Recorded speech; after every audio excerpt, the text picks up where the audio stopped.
João no capítulo 1 e no versículo 29. Amém? João no capítulo 1, no versículo 29, dizia assim: no dia seguinte, João viu Jesus caminhando em sua direção e disse: vejam, é o Cordeiro de Deus que tira o pecado do mundo. Amém? Pai, nós te agradecemos de todo o nosso coração, pelo glorioso e maravilhoso privilégio de estar em tua presença. Obrigado pelo teu Espírito que habita em nós. Obrigado que o Senhor nos trouxe até nesse lugar. E o desejo do teu coração é ampliar a nossa visão, nosso entendimento a teu respeito, Senhor. E nós oramos pedindo, Deus, tire ainda as vendas que há sobre os nossos olhos, os tampões que ainda há em nossos ouvidos, e fala conosco, Senhor. E nós seremos gratos e agradecidos por tua palavra, e te louvamos e te agradecemos em nome de Jesus. Amém. Pode tomar os seus lugares diante do Senhor. Glórias a Deus. Querido, quando você ouve João falando a respeito desse assunto, a Bíblia diz que João estava num certo lugar com seus discípulos, não é verdade? E uma multidão que estava ali em volta dele. João olha para alguém que está passando, e esse alguém sabe quem é? Quem era? Não, eu não entendi. Quem era? Jesus. Vocês têm certeza? Sim ou não? Sim ou não, irmão? Sim. Glória a Deus, temos crente aqui, amém? Aleluia, mas é assim mesmo. Quando perguntam, será que eu falei bobeira ou vem coisa aí, né? Mas é verdade. Ele olhou para Jesus, né? Jesus estava chegando e ele disse assim: eis o Cordeiro de Deus que tira o pecado do mundo. Querido, e muitas vezes para nós, entenda comigo isso, porque para mim, sem o conhecimento do Senhor, e para nós o povo brasileiro, é uma coisa meio estranha. O que eu lembro de um cordeiro? Eu lembro de um cordeiro assado, um pernil de cordeiro, sim ou não? Não é verdade? Um carré de carneiro, para os pernambucanos uma buchada de carneiro. Não é assim que lembramos, sim ou não? Só eu que sou doido. Não é? Quando você lembra no cordeiro, ou num carneiro, ou num cabrito, você lembra nisso. Então, se nós estivéssemos aqui e João falasse, algum brasileiro gritasse, olha o cordeiro ali que está passando, eu pensaria nesse sentimento, nessas coisas, esse alimento. É a comida, o alimento, a carne, o churrasco. Mas quando João fala nisso, irmão, João não está falando no churrasco do carneiro, ou no alimento daquele carneiro. João está falando, ele está entrando em uma conversa que ao povo judeu era algo muito claro para aquele povo. Eles entenderam perfeitamente do que o João estava falando. Perdão, eles não entenderam perfeitamente sobre aquele assunto. Eles entenderam de uma certa forma, porque o povo judeu, ele era acostumado a ouvir a respeito das coisas espirituais, de que o carneiro teria que ser sacrificado para perdão dos pecados, mas eles não conseguiram entender isso de uma forma clara, porque alguém de vocês aqui já assistiram ou está assistindo os The Chosen? Quem está assistindo The Chosen aqui, faça assim por favor.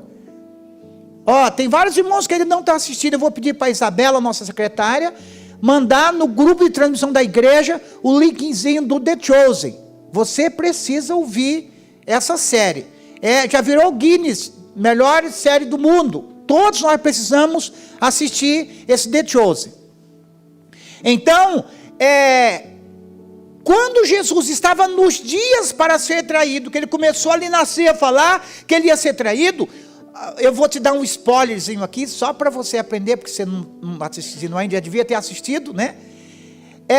Quando ele fala que ele vai ser entregue, que ele vai ser morto, e que vai sofrer, todos os discípulos do Senhor, a Maria Madalena corre para um lado, o Pedro corre para o outro, o Judas corre para o outro, todo mundo corre procurando as lideranças daquele povo e fazendo alguma forma para livrar Jesus da cruz.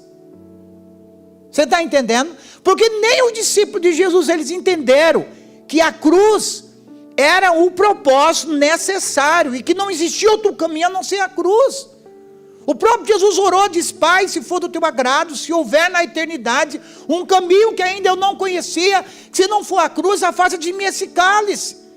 Mas, porém, faça a tua vontade e não a minha. Jesus sabia que ele tinha que passar pela cruz completamente, mas o discípulo, nem o discípulo do Senhor, próximo ali, entendia. Mas o judeu, ele entendia que era através de um cordeiro morto e imolado que perdoava o pecado do mundo.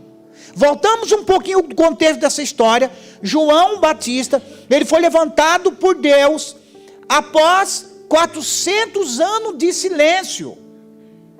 Olha só, havia todos os profetas que nasceram ali, do tempo dos reis, do tempo de Davi, os profetas mais famosos, Natã, Jeremias, Esaías, e veio todos os profetas, Amós, todos esses profetas menores e maiores do Antigo Testamento. Aí nasce Malaquia, e Malaquia morre e fica 400 anos, outros dizem 420, 450, mas vamos botar 400 anos de silêncio, e nasce geração, e morre geração, e não houve ninguém se levantando como profeta para falar das coisas de Deus, com o poder de Deus, com a graça de Deus. E agora nasce aqui João Batista, que começa a pregar. E esse João Batista aqui, irmão, e é bem interessante, não sei se você sabia disso, mas o nome dele era João.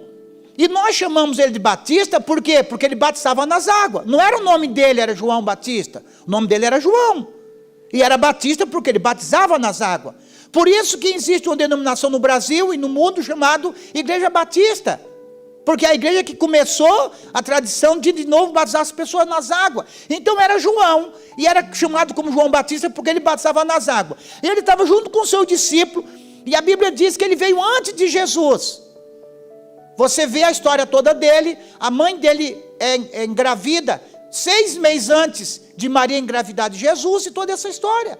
E ele nasce. E ele começa ali, irmão, de uma forma estranha. Porque João, a gente acha que João estava no Novo Testamento. Não, João não estava no Novo Testamento, ele estava no Velho Testamento aqui. O Novo Testamento iniciou na descida do Espírito Santo. Jesus operou no período do Antigo Testamento, e no Novo Testamento que ele morre, que ele ressuscita, que o Espírito Santo é enviado, inicia-se o Novo Testamento. Então João não é do Novo Testamento, João faz parte do Antigo Testamento. Tanto que ele fez, aquela forma estranha dele se vestir, dele se alimentar, ele estava ali levantado 400 anos depois do último profeta. E ele ali, ele fala assim, ó, eis o Cordeiro de Deus que tira o pecado do mundo. Quando João fala isso, João estava trazendo a memória do povo judeu que tinha o costume, sabia que um cordeiro, ele teria que ser entregue, sacrificado, anualmente, semanalmente, mensalmente, depende de como as pessoas se sentiam, faziam um pecado. Ela pegava um cordeiro, levava lá no sacerdote, o sacerdote sacrificava aquele cordeiro, era por perdão dos pecados. E o povo judeu sabia que essa história também não começou com o povo judeu. Em Gênesis, o irmão ali da Bíblia ali, veja para mim, Gênesis capítulo 3 e versículo 20, perdão, Gênesis 3, 7, Gênesis 3, 7, você tem a sua Bíblia aí, pode abrir, Gênesis 3, 7,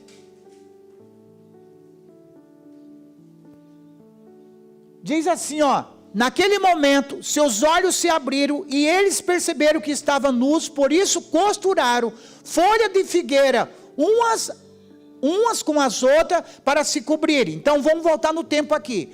Adão e Eva, eles estavam diante de Deus, estavam nus, despidos, sem roupas humanas, sem roupas físicas mesmo, e eles não tinham nenhum problema de estar com Deus naquele ambiente.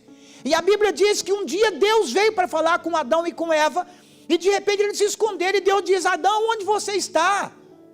E a Bíblia diz que Adão responde para Deus, eu vi os teus passos, fiquei com medo, vi que eu estava nu e escondi-me.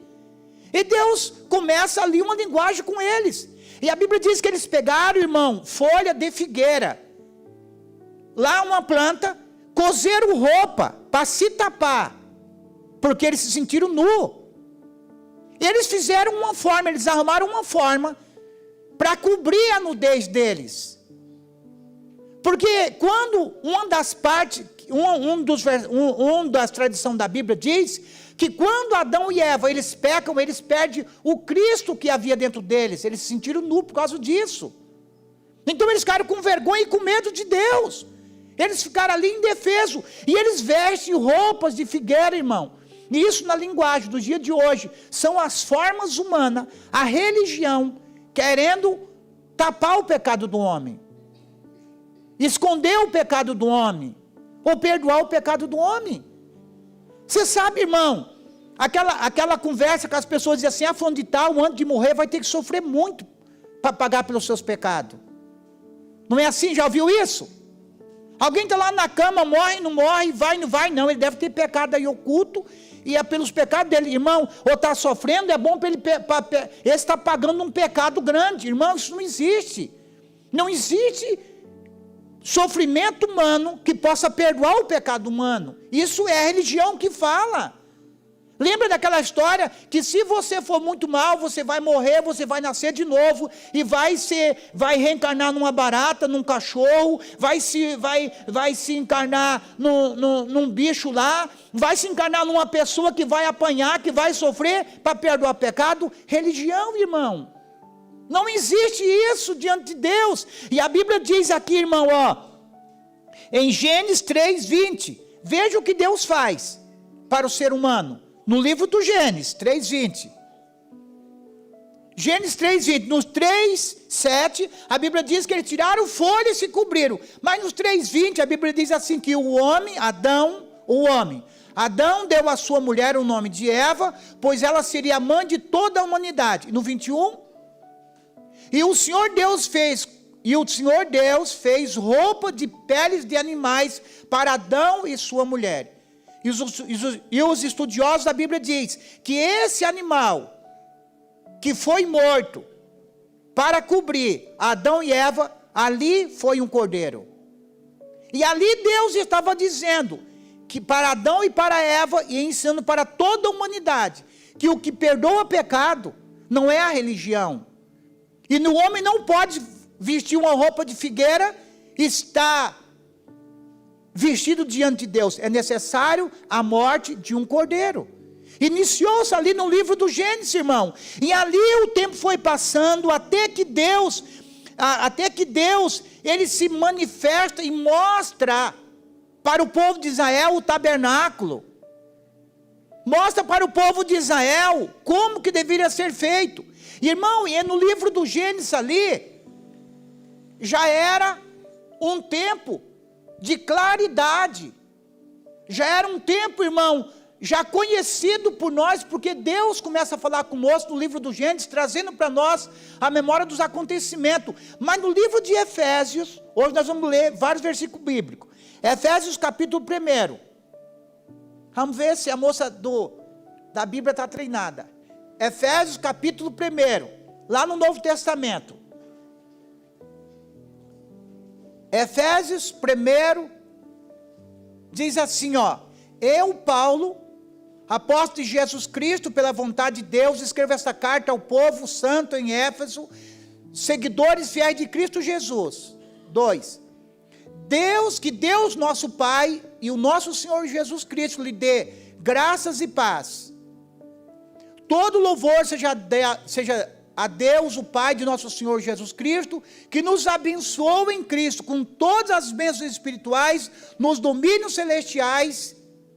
Mesmo antes de criar o mundo, Deus nos amou e nos escolheu em Cristo para sermos santos e sem culpa diante dele. Perceba, antes da criação do mundo, Deus nos abençoou. Ou em outra palavra, Deus nos abençoou, Deus nos perdoou antes da criação do mundo, quando Deus estava mostrando para Adão e para Eva, ali, que era um cordeiro que tinha que ser morto, imolado para cobrir o ser humano.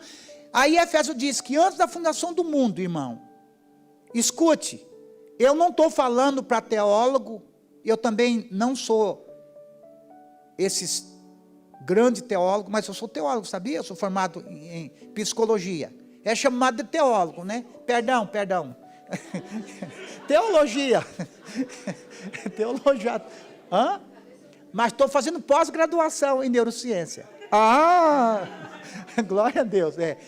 Então, irmãos, mas diz os historiadores que antes da fundação do mundo, antes do homem pecar, Deus já havia visto e feito um plano para trazer a redenção ao ser humano.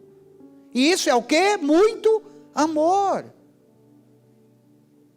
Você está entendendo, irmão? Antes do homem pecar, Deus estava disposto em perdoar o homem, em santificar o homem. E quando o homem peca ali no jardim do Éden, e querido, e isso é coisa para muito debate, mas eu não quero colocar pergunta ou indagação no seu coração, porque eu carrego comigo Deuteronômio 29, que diz que as coisas escondidas são para Deus e as reveladas são para o homem. Eu gosto de não ficar no raso, mas naquilo que a minha mente consegue entender. Porque senão a gente vai caindo em confusão, em perguntas, se acaba virando até ateu. Mas a Bíblia diz que ele, antes da fundação do mundo, o Senhor arrumou uma forma de me perdoar, antes que eu tivesse pecado. Todos os teus pecados foram perdoados. Os pecados que ainda você não cometeu, que você vai cometer ainda, porque diz a Bíblia que mentiroso o homem que diz que não tem pecado, ele está perdoado por alguém. Vamos caminhando. E a palavra de Deus diz que quando um homem ou uma mulher, ele se sentia um pecador, ele pegava um cordeiro, e ele trazia esse cordeiro ali para o sacerdote, e o sacerdote examinava aquele cordeiro. Não poderia ser manco, não poderia ter nenhum defeito, não poderia ser malhado, não poderia ser o pior da manada, não poderia ser algo sem nenhum valor, era o melhor cordeiro, imaculado e sem mancha. E quando esse cordeiro era trazido para o sacerdote, ele analisava, irmão, desde a unha desse cordeiro, ele tinha que ser perfeito. Aí naquela hora, o homem pecador estava ali, e o animal inocente estava ali. Era um animal inocente, ele não fez nada para pecado. O sacerdote pegava o animal, cortava a garganta dele, o sangue do animal caía, o pecador levantava as suas mãos sobre ele. Isso foi Deus que estabeleceu. Então o pecado do homem era colocado sobre o animal. E ali o animal morto, o homem ficava livre do seu pecado. Aí cabia ao homem mover-se em arrependimento, em mudança de vida, de transformação. Mas o pecado do homem, irmão, tinha sido perdoado. Era uma dívida que havia sido paga. Não cabe a mim ou a você, não, mas que injustiça. Era o que Deus havia estabelecido, era assim. Um animal inocente, pelo pecado de um homem, pela culpa de um homem pecador. E assim ele era perdoado. E a Bíblia fala que quando João olha para Jesus, e diz assim, esse é o Cordeiro de Deus, que tira o pecado do mundo. Era para o povo judeu ter uma claridade na sua mente, até de um entendimento. Então ele vai ter que ser sacrificado por nós. Mas o povo judeu, irmão, foi um povo duro de coração. Foi um povo que errou, que não entendeu. Perceba que os próprios discípulos de Jesus, quando Jesus começa a falar a respeito de que ele deveria ser entregue, o Pedro mesmo foi um que disse, Senhor, eu estou pronto de dar a minha vida pelo Senhor. Lembra-se que no dia em que Jesus ele foi pego, o Pedro arrancou da espada, arrancou da sua espada e cortou a orelha do soldado, sim ou não? Querendo livrar Jesus da cruz, porque eles não entenderam, eles não sabiam que Jesus tinha que carregar. E a palavra do Senhor diz, irmão, que Jesus ele não pagou o teu pecado com moeda, mas foi com o seu próprio sangue. Eles não entenderam, irmão. Eles não entenderam. Sabe? Eu acho que todo líder passa por isso, todo pai passa por isso, todo marido passa por isso, toda esposa passa por isso, todo filho passa por isso, que todo ser humano passa. Aquilo, às vezes você está conversando com uma pessoa e a pessoa te faz uma pergunta ou uma coisa assim tão tola. Você não entende, a gente fala, você não entendeu isso ainda? Alguém teve essa experiência, sim ou não? Nas coisas bobas da vida, você não entendeu isso ainda? Meu Deus do céu! Os Catarina diria, que coisa mais tansa. Você não entendeu isso ainda? Aí Jesus dizia assim, povo duro de coração. Irmão, o povo de Israel ficou 40 anos dando volta no deserto, porque não entenderam o caminho do Senhor. E o apóstolo Cristiano Miranda diz que a igreja está 2000 anos, ainda não entendeu que Jesus tem que ser o centro de todas as coisas. O povo judeu ficou 40 anos, e os crentes estão quase 2000 anos, ainda não entenderam. O quanto de Cristo, irmão, cada um de nós carregamos, irmão. Quantas pessoas ainda... Me perdoa os irmãos que crêem nisso, mas ainda estão carregando fitinha nos braços, levando toalha para casa para abençoar a casa. Quantas pessoas ainda estão levando água benta para beber, para ser curado? Quantas pessoas ainda dependem de óleo para expulsar um demônio? Quantas pessoas ainda estão com folhas de mato? Leva essa chave, leva esse tijolo, leva isso. Irmão, isso está longe de Deus, querido. Nós precisamos entender que Cristo é suficiente sobre todas as coisas. O nome de Jesus basta, irmão. E o diabo, ele é sujo, querido. O diabo, ele é sujo, ele mente. Irmão, existe no Brasil, eu acredito que o Brasil seja os piores país do mundo sobre religião, que o Brasil ele tem muito misticismo religioso dentro das igrejas evangélicas. Está chegando ao ponto que existem pastores daí da internet que estão se reunindo dentro do centro de macumba, de feitiçaria, falando sobre ecumenismo. Olha onde o povo de Deus está. As pessoas vivendo em vida dupla, irmão. Tem em muitos lugares, pessoas, ministros de louvores, ou pessoas do ministério de louvor, que são pagos para cantar nos domingos na igreja. Está entendendo?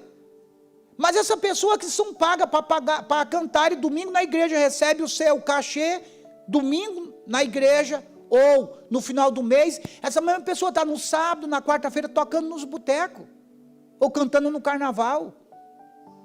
Olha só, irmão. Então, as pessoas não entenderam ainda, que com Jesus é tudo ou nada, que não existe eu estar domingo na igreja e amanhã a minha vida, quem manda na minha vida sou eu que faço da forma que eu quero, e a minha vida está governada por mim. Eu não acho que o pastor falou isso, mas eu não acho bem assim. Muitas coisas que o pastor realmente fala, está fora da palavra de Deus, está errado, mas nós temos que basear na Bíblia Sagrada. A palavra do Senhor diz que Paulo um dia estava pregando em Bereia, e ele pregava, e os crentes só anotando, dizendo, será que isso é verdade? E foram para casa, a analisar nos escritos sagrados se o que Paulo havia falado era verdade. E a Bíblia diz que Paulo elogiou aquele povo, por só crer nele, depois que viram a confirmação na palavra de Deus. Mas muitas pessoas não crêem no pastor, porque o outro pastor disse que não era assim. Você não pode ouvir a confirmação de um pastor porque o outro falou. Você tem que ouvir a confirmação se a Bíblia Sagrada está falando. Se existe princípio de Deus nisso. E o povo, nem o discípulo de Jesus entenderam.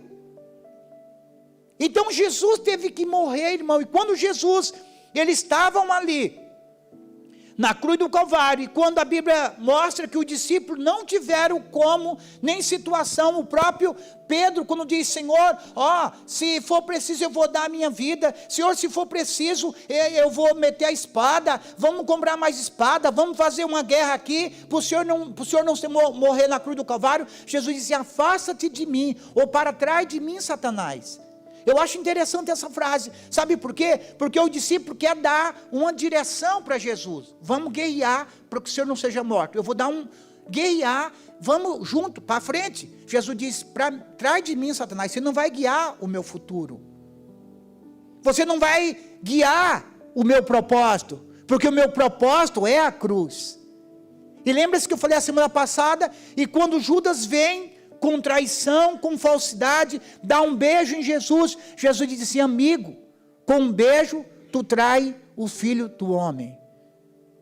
Jesus chama alguém que queria defendê-lo de filho do diabo, de demônio, mas chama alguém que está levando ele para a cruz, para o sofrimento, de amigo. Queridos, tem lugares que eu e você, que temos que caminhar, e ninguém vai nos livrar desse caminho, porque faz parte do nosso propósito. Às vezes você escolhe um propósito, uma profissão, um ministério, as pessoas dizem: você é louco, você é doido de fazer isso. Está entendendo? Você é doido de fazer isso, você é maluco. Você poderia escolher tantas formas de vida, mas você escolhe fazer aquilo que você está sentindo no seu coração. Mas na hora que o sapato aperta, realmente aí é você e Deus também, sem correr. Porque em todo o caminho haverá sacrifício e luta, mas se é propósito de Deus, Ele vai estar com você, e você vai fazer aquilo que Deus chamou você para fazer, e que não é fácil para ninguém. Essa semana passada nós tivemos num jantar aqui em Quatro Barras, nós fomos convidados, e lá estava uma reunião, e uma das pessoas que estava dando na palestra era a Flávia Francischini. Ela é deputada estadual, e eu não conhecia ainda o testemunho com clareza dela. Ela era delegada federal da Polícia Federal, depois candidatou para ser deputada estadual, e ela tem um lema da vida dela: ela trabalha em favor das neurodiversidades, criança com autismo e todo tipo de problema, para levar verbas parlamentares para a instituição, para a PAI. Sabe por quê? Porque ela tem um filho de 16 anos, com 1,80 m, com 4 transtornos. E ela diz: o meu filho, ele tem crises que eu não consigo mais segurar ele, e tem que estar o pai presente. E ela diz assim: eu tenho um enfermeiro, eu tenho um cuidador junto com meu filho na hora da crise, mas ela diz: eu me compadeço com muitas mães que estão na sua casa, irmãos, e pasmos irmãos, que ela falou para nós o seguinte, que 70% das famílias, da onde se descobre que tem uma criança que tem algum tipo de autismo, sabe o que acontece? O pai vai embora e a mãe fica sozinha. E o grande número de mães se suicidando nos dias de hoje, porque não aguenta o repuxo com uma criança autista. E ela disse assim: olha, eu sei o que é sofrer com uma criança autista. E ela fez disso, irmão, um propósito. Ela fez disso um estilo de vida para ajudar mães que têm esse problema. Mas ela teve que passar por aquele problema para ela buscar ajuda para as outras mães. E quem sabe o problema, a luta que você tem enfrentado no seu dia a dia, irmão, não é para você morrer sozinho aí, é para você solucionar esse problema e ajudar outras pessoas que vão passar por isso. Porque quando Cristo Jesus morria na cruz do Calvário, Jesus sabia que ele não estava sozinho, e não estava ali por acaso, não era pela injustiça humana, ele estava ali porque ele estava carregando o pecado de cada ser humano da face da terra. E quando João diz ali: esse é o Cordeiro de Deus que tira o pecado do mundo, João entendeu por um período de tempo, mesmo que depois a palavra de Deus diz que ele mandou o discípulo dele lá, João estava preso, e João pega algum dos discípulos dele e manda até Jesus. E diz: Jesus, João mandou perguntar para o Senhor. É o Senhor mesmo que havia de vir ou nós devemos esperar outro? E a palavra de Deus diz que Jesus não respondeu nada, só curou cego, levantou coxo, libertou pessoas que estavam endemoniadas. Jesus diz assim: olha, veja os sinais. Eles voltam para João e diz: olha, ele realmente é o Messias, o Filho do Deus Altíssimo. Então, querido, a Bíblia diz agora para nós em Efésios capítulo 2. Efésios capítulo 2. No versículo 13. Efésios 2, 13.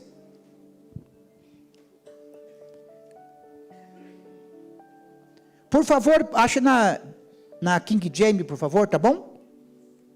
2,13.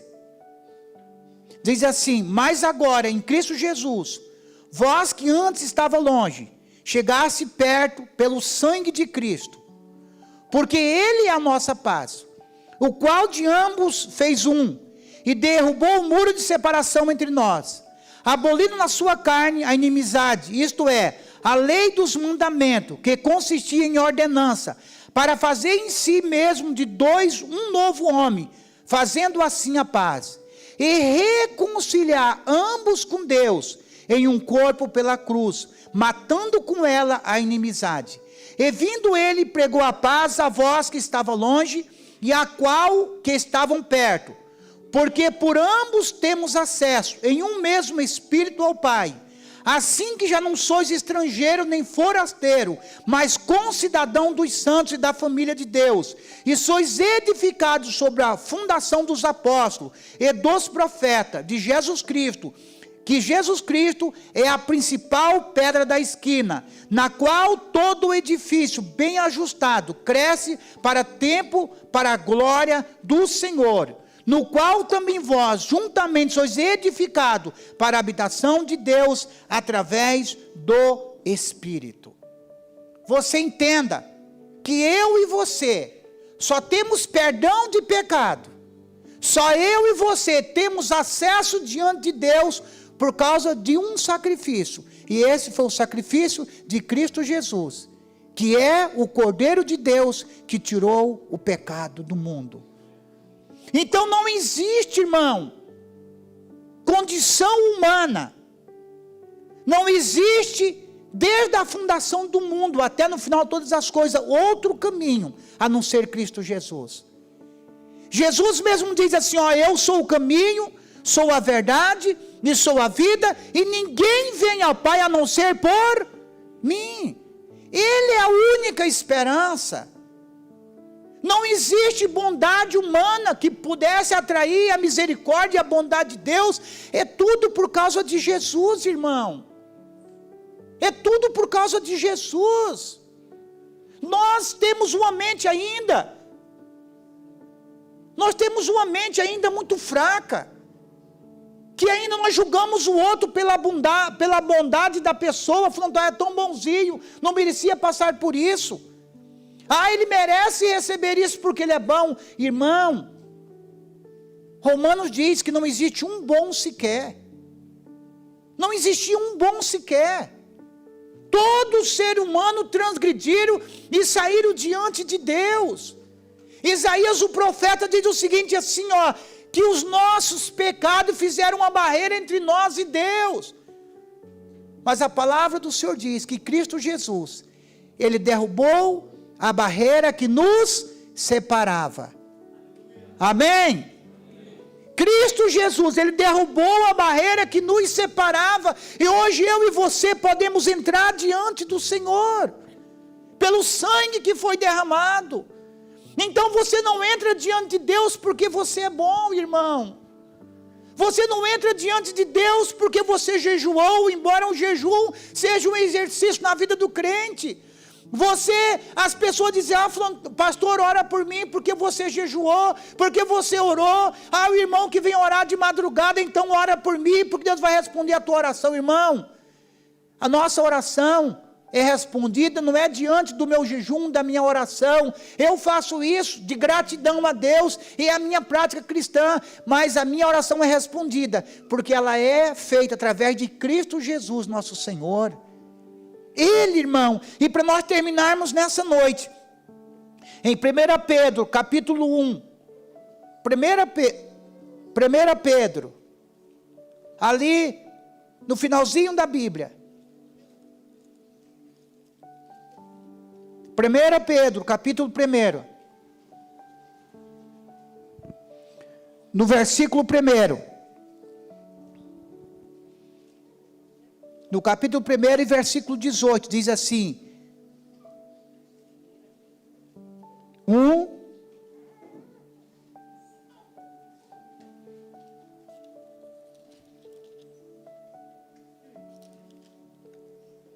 Todos encontraram? Diz assim,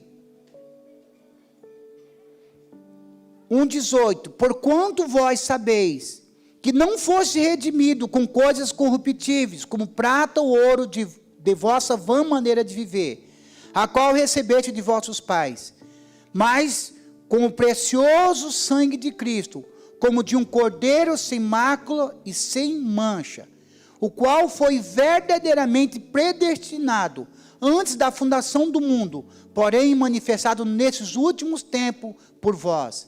E por ele credes em Deus, que o ressuscitou dentre os mortos, e lhe deu glória, para que a vossa fé e esperança estivesse em Deus. Visto que vós tende purificado as vossas almas pela obediência à verdade, através do Espírito, para um amor fraternal, não fingindo, cuidai para que ameis uns aos outros ardentemente e com o coração puro. Eu e você fomos perdoados, fomos purificados pelo sangue precioso de Jesus. Amém? Nós somos perdoados pelo sangue de Jesus. Não é porque você é bom. É claro que a bondade, ela faz parte da vida de um cristão. Os atos de misericórdia, os atos de compaixão, os atos de bondade. Mas eu e você, irmão, não podemos nos apresentar diante de Deus com esses atos de bondade, porque a Bíblia diz que tudo que o ser humano faz de bondade para Deus é como se fosse trapo de imundícies. Eu tenho que chegar diante de Deus reconhecendo que eu não merecia, mas por causa do Filho, eu tenho livre acesso para entrar em sua presença. É como o cordeiro que foi morto, o animalzinho inocente, o homem pecador, mas o homem foi perdoado por causa do sangue do animal. Agora eu e você fomos perdoados pelo sangue de Jesus. Perdão, ali não era o sangue do animal simplesmente que perdoava o pecado, era a simbologia do sangue do Filho de Deus. Amém? Do sangue que foi derramado. Aí Pedro diz que foi feito isso antes da fundação do mundo, que nós não podemos entender, mas se manifestou na pessoa bendita de Jesus. Aleluia. Por isso que ele deve ser o motivo da nossa canção. Por favor, o Ministério Louvor. Por isso que ele deve ser o motivo da minha adoração. Por isso que ele tem que ser o motivo da minha esperança. Por isso que ele tem que ser o nome que eu devo chamar 24 horas por dia. O nome precioso de Jesus. Por isso que nós não devemos cessar de dar glória a ele. Por isso que nós não devemos cessar, irmão, de lembrarmos dele. É Jesus, irmão. É Jesus, Jesus 24 horas por dia e para todo sempre. E a palavra de Deus diz no livro de Filipenses que Deus lhe deu um nome que está acima de todo nome. E a ceia do Senhor, irmão, ela é uma volta dos nossos pensamentos exclusivamente para Ele. Irmão, mas eu e você precisamos amadurecer a um certo entendimento, que toda vez na sua casa que você pegar um pão na sua mão, você lembra do quê? Do corpo partido de Jesus. Toda vez que você vê o suco da uva, o vinho, ou de uma uva mesmo, você se lembre, é o sangue de Jesus que me purifica dos meus pecados. É simplesmente uma simbologia, fazendo nos lembrar disso, né? Eu me lembro ali do nosso Eduardo. Ele estava lá no hospital, tinha saído da intubação, né, Edu? Sempre eu vou me lembrar disso. E ele saiu da intubação, começou a entender a vida e soube que a esposa estava grávida e não sei o quê. E de repente começou uma bactéria, ele dentro da UTI. E os médicos vieram falar para ele assim: olha, Eduardo, você está com uma bactéria aí muito forte. Fizemos alguns exames, não estamos conseguindo descobrir que bactéria é, nenhum antibiótico para colocar sobre você, e nós vamos ser obrigados a te entubar de novo. Ele já tinha passado 21 dias entubado, ele disse: pronto, agora é que eu não volto mais. E o Eduardo, e eles foram para entubar o Eduardo, irmão, mas assim, olha que Deus, ele é tremendo, e Deus faz, né? Aí o Eduardo se lembrou que era domingo, ele imaginou, não sei se era real, né, Edu?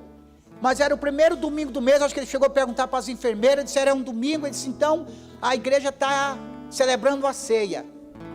E quando vieram trazer o café para ele pegou a bolachinha e lembrou do corpo de Jesus. Ele disse: Senhor, esse é o teu corpo que eu vou comer. E o Senhor já levou sobre si toda a minha dor e as minhas enfermidades, e comeu a bolacha lá no hospital. Pegou o chazinho e disse: Senhor, eu me lembro do teu sangue que foi derramado para perdão dos meus pecados, e bebeu do chá. E as enfermeiras vieram ali se preparando, e vieram para eles: Eduardo, nós íamos entubar você, mas o remédio que tem que ter junto na hora da intubação acabou-se, por causa da pandemia. Mas amanhã de manhã nós vamos te entubar. Sabe o que aconteceu? Porque não estava descobrindo qual que era a bactéria. Mas até amanhã, à tarde, né? Amanhã, esperando que hoje à tarde, amanhã de manhã nós te entubasse de novo. Amanhã de manhã, os médicos descobriram que a bactéria que ele tinha, tal antibiótico poderia defender, e o Eduardo não foi entubado de novo, e ele está aí para a glória do nome de Jesus. Amém. Aleluia. Jesus, Isaías, irmão, escreveu dizendo o seguinte assim, que verdadeiramente, ele levou sobre si toda a nossa dor e as nossas enfermidades. O castigo que nos traz a paz estava sobre ele, pelas suas pisaduras nós fomos sarados. Isso é verdade, irmão. Não existe pecado, não existe prisão que não possa ser aberto pelo nome precioso de Jesus. Não há doença que não possa ser curada pelo precioso nome de Jesus. Não existe problema que possa enfrentar o nome precioso de Jesus. O inferno inteiro, irmão, ele treme diante do nome de Jesus. Porque Jesus nos libertou completamente, nos deu vida e vida em abundância. Então toda vez em sua casa, quando você for pegar o pão, quando você passar na frente de uma panificadora, você vai lembrar: ele se entregou pela minha vida, e eu sou dele para todo sempre. Não é nos domingos, não é nos cultos, não é nas orações, não é na célula, é 24 horas lembrando dele, irmão. E se você viver uma vida lembrando dele 24 horas, vai chegar a hora que nós vamos chegar diante dele, amém? Ele vai dizer assim: bem-vindo, bendito do meu Pai, recebe por herança aquilo que meu Pai preparou para vós antes da fundação do mundo. Aleluia. Eu quero te dizer nessa noite que Deus, ele está colocando fim em dias de dor e de sofrimento na vida de algumas pessoas nessa noite, em nome de Jesus. E se você crê nisso, receba em nome de Jesus. Pelo sangue de Jesus, ele está hoje findando um ciclo, iniciando um ciclo. Ele está desfazendo o problema e está restaurando uma nova vida, porque o seu sangue continua com poder na face da terra, em nome de Jesus.